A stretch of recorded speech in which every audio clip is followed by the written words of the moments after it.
সকাল হয়েছে, বরাবরের মতোই বেগুনতলার হাটে লোকজনের অনেক ভিড়। সুখেন অনেক চাল কুমড়ো নিয়ে বাজারে বসে মানুষজনকে হাঁক পারছে। নিয়ে যান টাটকা টাটকা চাল কুমড়ো নিয়ে যান, একবার রান্না করে খেলে সারা জীবন মুখে লেগে থাকবে, নিয়ে যান। কিন্তু কোনো খরিদ্দারই তার কাছে আসছে না।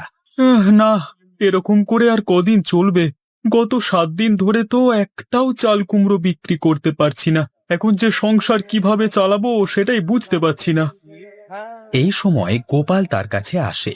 কি গো সুকেন্দা, চাল কুমড়ো কত করে দিচ্ছ? এই যে ভাই গোপাল, একটার দাম 40 টাকা। আচ্ছা, তবে আমাকে একটা দিয়ে দাও দেখি। দামটা তো সাশ্রয়ের মধ্যেই আছে। হ্যাঁ গোপ, এই যে নাও। তা ব্যবসা কেমন চলছে তোমার আজকাল? ব্যবসা আর আগের মতো নেই গো। আগে যে চাল কুমড়োর দাম 80 টাকা ছিল, এখন সেটার দাম প্রায় অর্ধেক হয়ে গেছে। তাতেও চাল কুমড়ো বিক্রি নেই। দেখো না, এখন আমার প্রায় সব চাল কুমড়োই পড়ে আছে। সে তো দেখতেই পাচ্ছি দাদা, কিন্তু হঠাৎ বাজারে এই অবস্থা হলো কেন? একসময় চাল কুমড়োর অনেক চাহিদা দেখে প্রায় সব চাষি তো চাল কুমড়ো চাষ করতে শুরু করে দেয়। ফলে এখন চাহিদার থেকে বেশি পরিমাণ চাল কুমড়ো এসে বাজারে ধস নেমে গেছে গো। সেই তো গো দাদা, তুমি অন্য কিছু চাষ করবার চেষ্টা করো, যার চাহিদা এখন বেশি।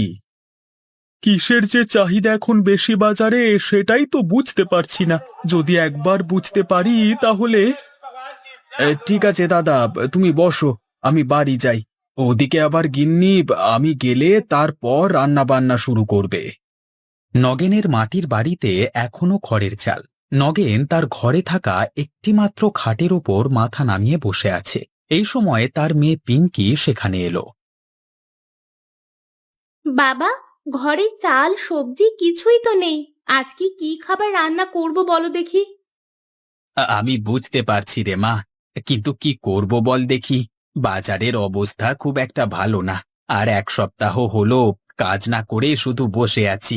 এখন কেউ কাজ যদি দেয়, তারপর হাতে টাকা পয়সা আসবে, তারপর গিয়ে বাজার করতে শুরু করব। কিন্তু বাবা, ততদিন কি আমরা উপোস করে থাকবো? কি আর করি রে মা, আমার যে আর কিছুই করবার নেই। যে কদিন বাজার করবার মতো টাকা পয়সা না আসছে, সে কদিন জল খেয়ে থাকা ছাড়া আর কোনো উপায় নেই। ঠিক আছে বাবা, আমি দেখছি কিছু ব্যবস্থা করতে পারি কিনা। তুই আবার কি ব্যবস্থা করবি রে মা? তুই এতটুকু একটা মেয়ে, তোকে তো আমি কিছুই দিতে পারি না রে।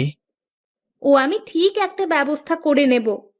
গোপালের টালির চালের মাটির বাড়ির পাশে দুটো বড় বড় নারকেল গাছ আছে। তাতে অনেক নারকেল ফলে আছে। গোপাল বাজারের থলি হাতে নিয়ে সে সময় বাড়িতে এলো। গিন্নি, ও গিন্নি, কোথায় তুমি? বেরিয়ে এসো। ও, তুমি বাজার করে চলে এসেছো? তা কিছু পেয়েছো বাজারে? হ্যাঁ গো গিন্নি, এই দেখো না, কম দামে তোমার জন্য চাল কুমড়ো এনেছি। আজকে জমিয়ে চাল কুমড়োর তরকারি করো দেখি। তাহলে তো খুব ভালো কথা। আজকে জমিয়ে চাল কুমড়োর তরকারি রান্না করছি। এখন এসো, জলখাবারটা খেয়ে নেবে এসো। ও হ্যাঁ, ভালো কথা, হরি কাকা তোমার সাথে একবার দেখা করতে এসেছিল। হরি কাকা এসেছিল? কিন্তু কেন? সেটা জানি না, আমাকে বলল যে তুমি এলে যেন একবার দেখা করো তার সাথে। ঠিক আছে, তুমি বরং আমাকে জলখাবারটা দিয়ে দাও। আমি খেয়ে দিয়ে একবার হরি কাকার সাথে দেখা করে আসি। এই বলে তারা ভেতরে ঢুকতে যাবে, এমন সময় সেখানে নগেনের মেয়ে পিঙ্কি এসে পৌঁছায়। কাকিমা, কি করছো তোমরা? আরে পিঙ্কি মা, তুই এখানে? তা খবর কি রে মা? আর বলো না কাকিমা, বাবা 1 সপ্তাহ হলো কাজে না গিয়ে বসে আছে। কাজ নেই বলছে। ওদিকে আমাদের বাড়িতে চাল ডাল সব শেষ হয়ে গেছে। সে কি কথা, সকাল থেকে তুই কিচ্ছু খাসনি? না কাকা। এতটুকু একটা মেয়ে, সকাল থেকে না খেয়ে আছিস? আয় আয়, তুই আমার এখানে খেয়ে যা। কিন্তু কাকা, আমি তোমাদের কাছে এলাম যদি আজকে কিছু চাল ডাল আমাকে ধার দিতে। ধুর খেপি, খুব পাকা পাকা কথা হয়েছে না তো? অতটুকু মেয়ে চাল ডাল নাকি ধার নেবে? তুই আমার এখানে খেয়ে যা। কিন্তু কাকি, আমার বাবা যে না খেয়ে বসে আছে। নগেন দাদার জন্য আমি তোর হাত দিয়ে খাবার পাঠিয়ে দেব। তুই এখন আমাদের সাথে জল খাবারটা খাবি আয়। হ্যাঁ হ্যাঁ, আয় পিঙ্কি মা, আমাকে আবার এক্ষুনি খেয়ে দে বেরোতে হবে রে। ঠিক আছে, তোমরা বলছো যখন, চলো। বৃদ্ধ হরি তার খড়ের চালের মাটির বাড়িতেই থাকে। তার বাড়ির উঠানে ৩-৪টে বড় বড় নারকেল গাছ, নারকেল শুদ্ধ দাঁড়িয়ে আছে। না, এ আমার কম্য নয়। এই নারকেলগুলো অনেক তেজি, তাই জন্য এক টানে আমি নামাতে পারছি না। গোপালকে তো আসতে বললাম, কিন্তু গোপাল যে কখন আসবে কে জানে। এমন সময় নগেন সেখানে এসে পৌঁছায়। হরি কাকা, কি করছো? এই যে রে বাপ, আমি গাছ থেকে নারকেল পারবার চেষ্টা করছি। তা তোর খবর কি বল, কাজকর্ম কেমন চলছে? কাজকর্মের অবস্থা খুব খারাপ কাকা, একদম ভালো যাচ্ছে না গো। গত 7 দিন থেকে ঘরে বসে আছি। বুঝতে পারছি। তা এখন কোথায় চলেছিস? আমার মেয়ে পিঙ্কি কি তোমার বাড়িতে এসেছে? সেই কখন বেরিয়েছে ঘর থেকে, দেখো না। কই না তো, পিঙ্কি তো আমার বাড়িতে আসেনি। তাহলে যে মেয়েটা গেল কোথায় কে জানে, সকাল থেকে খালি পেটে আছে। এদিকে ঘরে চাল ডাল কিছুই নেই, আমি যে কি করব এখন কিছুই মাথায় ঢুকছে না। এমন সময় গোপাল হরির সাথে দেখা করতে তার বাড়িতে গিয়ে পৌঁছায়। আরে নগেনদা যে, তুমি এখানে? এইমাত্র পিঙ্কি মা তোমার জন্য খাবার নিয়ে ঘরে গেল। ও, পিঙ্কি মা কি তোমাদের ঘরে ছিল? না, ঠিক ঘরে থাকেনি, সকাল থেকে না খেয়ে আছে শুনলাম, তাই আমার গিন্নি আর আমি তাকে ছাড়লাম না, একেবারে দুটো জল খাবার খাইয়ে তোমার জন্য কিছু খাবার দিয়ে তারপর ঘর পাঠালাম। তোমাকে অসংখ্য ধন্যবাদ ভাই, কাজকর্মের যে এমন বেহাল দশা, এখন মেয়েটাকে পর্যন্ত না খেয়ে থাকতে হয়। আচ্ছা, তোমরা থাকো, আমি বরং এখন আসছি। হ্যাঁ হরি কাকা, বলো, তুমি আমাকে খুঁজতে গিয়েছিলে শুনলাম। হ্যাঁ রে গোপাল, শোন, তোর গাছের নারকেলগুলো কেমন হয়েছে রে? মিথ্যে বলবো না হরি কাকা, নারকেল দেখে বেশ ভালোই লাগছে। এই সময় নারকেলগুলো পেরে বিক্রি করলে ভালো হতো। হ্যাঁ রে, সে কথা বলতেই আমি তোর ঘরে গিয়েছিলাম। আর শোন, আমার কাছে খবর এসেছে বাজারে নারকেলের চাহিদা খুব বেড়ে গেছে। এখন যদি আমরা আমাদের গাছের নারকেলগুলো বিক্রি করতে পারি তাহলে বেশ ভালো হবে, ভালো মুনাফা কামাতে পারবো। তাই নাকি? তাহলে তো এই সময়টা খুব ভালো সময়। হ্যাঁ রে, কিন্তু কোনো ব্যবসায়ীকে কি আমরা এ মুহূর্তে পাবো? ও নিয়ে তুমি কোনো চিন্তা করো না হরি কাকা, আমি ব্যবসায়ীদের সাথে কথা বলবো। বেশ বেশ, তুই তাহলে কথা বলে দেখ, যদি সবকিছু ঠিকঠাক থাকে তবে আমরা আমাদের গাছের নারকেলগুলো না হয় পেরে বিক্রির জন্য পাঠিয়ে দেব। আর রেখে পচিয়ে তো লাভ নেই, তাই না? তা তুমি ঠিকই বলেছ। আচ্ছা হরি কাকা, আমরা নগেনকে দিয়ে সমস্ত নারকেল পাড়াবো, হ্যাঁ, এবং বাজারে পাঠানোর ব্যবস্থা করব। তাতে নগেনদা তার ছোট্ট মেয়েটিকে নিয়ে না খেয়ে থাকবে না, তার কাজও হবে আর আমাদেরও মুনাফা হবে। সেটা তুই ঠিকই বলেছিস, এরকম ভাবে ব্যবসা করলে সকলেরই মঙ্গল। ঠিক আছে হরি কাকা, আমি তাহলে আগামীকালই ব্যবসায়ীদের সাথে কথা বলবো। এখন তবে চলি, কেমন? রাতের বেলায় গোপাল এবং তার স্ত্রী লতা খাবার খেতে বসেছে। এমন সময় লতা জিজ্ঞাসা করল, হ্যাঁ গো, হরি কাকা কি বললেন তুমি বললে না তো? হরি কাকা আর আমি মিলে আমাদের গাছের নারকেলগুলোকে বিক্রি করবার ব্যবস্থা করছি। সে কি, কেন? হঠাৎ করে নারকেলগুলো এখনই বিক্রি করতে যাবে কেন? আরে গিন্নি, এখন বাজারে নারকেলের চাহিদা অনেক বেশি, দামটা অনেক। এখন যদি আমরা সঠিক সময় নারকেলগুলো বিক্রি করতে না পারি তবে ভবিষ্যতে আমরা মুনাফা কামাতে পারবো না, বুঝলে? কিন্তু অন্য কেউ যদি আবার নারকেল বিক্রি করতে চলে আসে? আরে নারকেল তো আর চাষের চাল কুমড়ো গাছ নয় যে 2 দিন বাদ থেকেই ফল দিতে শুরু করবে।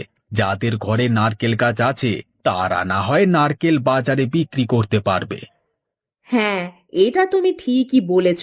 তাহলে কাল থেকে কি নারকেল বিক্রি করতে শুরু করবে?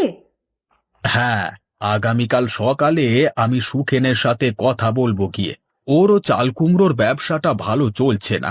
দেখি কালকে একবার কথা বলে যদি রাজি হয় তাহলে তো ভালো কথা, আর যদি রাজি না হয় তাহলে অন্য ব্যবস্থা।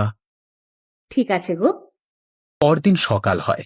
আকাশে সূর্য উঠবার সাথে সাথে সুখেন নিজে থেকেই গোপালের বাড়ির সামনে এসে পৌঁছায়। তখন গোপালের স্ত্রী লতা সবেমাত্র উঠান ঝাড়ু দিচ্ছে। আরে বৌদি, কেমন আছো? গোপালদা বাড়িতে আছে? হ্যাঁ হ্যাঁ, আছে। কই গো, বাইরে বেরিয়ে এসো একবার, দেখো কে তোমার সঙ্গে দেখা করতে এসেছে। গোপাল ঘর থেকে বেরিয়ে এসে সুখেনকে দেখে অবাক হয়ে যায়। আরে সুখেনদা, তুমি এখানে? আমি তো আজকে তোমার সাথে কথা বলবো বলি ভাবছিলাম। ভাই গোপাল, তোমার কাছে একটা অনুরোধ নিয়ে এসেছি আমি, তুমি কিন্তু না করতে পারবে না।